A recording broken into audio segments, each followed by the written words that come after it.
Alors, encore une dernière question Oui, de Monsieur Yoniapra. bon, je me permets une question d'ignorant, mais j'ai été passionné par cet exposé sur les plans d'architectes, parce que ça révèle une préoccupation technique sur le bâtiment qui est tout à fait extraordinaire.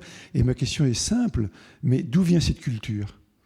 Moi, j'avais retenu que Viollet-le-Duc était un homme qui faisait rupture avec l'enseignement des beaux-arts, que c'était un praticien de terrain, mais au fond, est-ce qu'on peut faire la généalogie de la culture technique de ces architectes? Parce que les enjeux sont très importants, c'est que voilà des gens qui raisonnent sur une structure et que ça représente un tournant probablement très très important, mais au fond, comment est-ce qu'on arrive à reconstituer leur généalogie intellectuelle?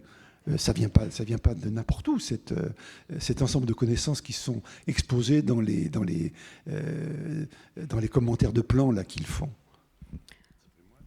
Oui, alors pour Viollet-le-Duc, justement, il a une préoccupation très technique. Il va rompre avec les beaux-arts et le projet idéal pour aller vers des préoccupations beaucoup plus techniques. Et on a les cours Chaillot, qui va devenir l'école Chaillot, que les architectes vont suivre en plus des beaux-arts pour pouvoir intervenir sur les bâtiments historiques. Donc il y a cette préoccupation-là. Et effectivement, c'est pour cela que les premiers architectes diocésains sont nommés parmi les élèves de Viollet-le-Duc et Émile Boswillwald.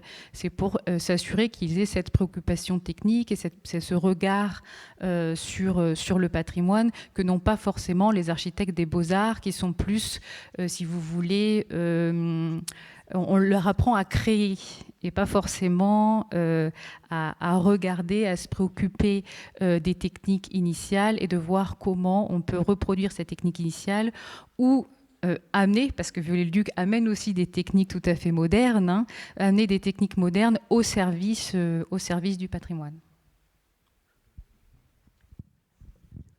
Pour compléter un tout petit peu, il y a effectivement l'école de Chaillot qui a fêté ses 125 ans il y a une dizaine d'années, qui est une école qui forme les architectes après le diplôme et qui permet d'acquérir une compétence spécifique.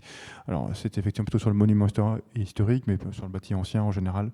Voilà. Pour moi, il y a un document fondamental en France qui est le dictionnaire raisonné d'architecture de Viollet-le-Duc, que je vous invite à, si vous ne l'avez pas, à essayer de vous procurer, en tout cas à le trouver sur Internet, on le trouve très facilement en PDF.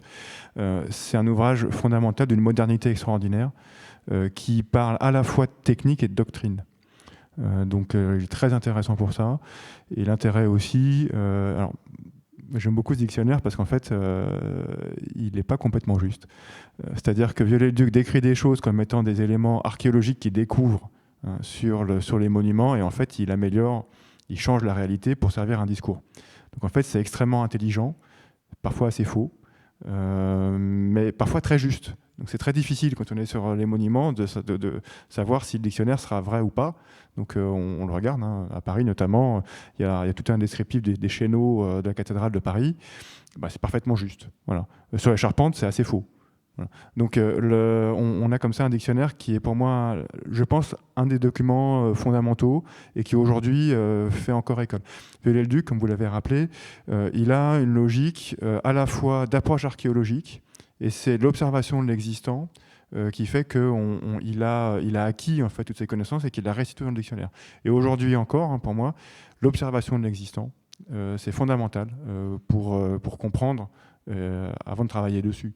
Si on n'observe pas l'existant depuis l'ensemble jusqu'au moindre détail technique, les appareillages de pierre, un chéneau, vous en avez parlé pas mal là, dans la conférence, le rapport entre un chéneau et une charpente, si vous ne comprenez pas ça, en fait, vous vous retrouvez avec une charpente pourrie au bout de 5 ans. Voilà. Donc il y a des vrais enjeux techniques de conservation et esthétiques, parce que le chéneau, c'est aussi en fait un élément en débord, et donc il y a une corniche en dessous. Ça prend la lumière, et donc il y a un décor, etc. Et c'est souvent un élément archéologique qui gigote. On le voit à Notre-Dame, par exemple, le chéneau entre le chœur et la nef, c'est pas le même. Il a été rehaussé de quasiment 2 mètres au début du XIIIe, ou à la fin du XIIe, pour remettre tout à niveau. Voilà. Donc il y a comme ça des éléments qui bougent et qu'on observe sur le monument. Et ça, c'est toujours le cas. Du plus petit monument jusqu'au plus grand, il y a toujours des modifications. Et je pense que c'est l'élément principal pour moi de la culture, c'est l'observation. Et donc le relevé, hein, vous avez des très beaux dessins, le projet passe sur le monument par le relevé. Si on ne dessine pas l'existant, on ne peut pas le comprendre. Voilà. Et là-dessus, les fonds d'archives nous sont précieux parce qu'on apprend beaucoup de choses sur des choses qu'on ne peut pas voir, parce que c'est dans la maçonnerie, par exemple, le détachement figuré, c'est extrêmement précieux. Voilà. Et si on n'a pas les éléments figurés, les pièces graphiques, les pièces écrites sont insuffisantes et réciproquement. Tout ça va vraiment ensemble. Oui, et tout ceci pose en creux la question de la mémoire des chantiers actuels. On peut aujourd'hui étudier les chantiers du 19e siècle grâce à ces plans correspondance et à toute la masse d'archives qui a été produite. Mais aujourd'hui, tellement de choses se règlent par SMS, sur les réseaux sociaux, etc.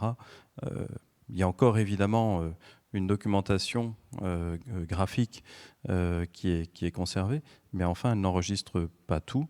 Et on peut se poser la question de savoir comment, dans 50 ans ou dans 100 ans, on étudiera les restaurations de notre temps.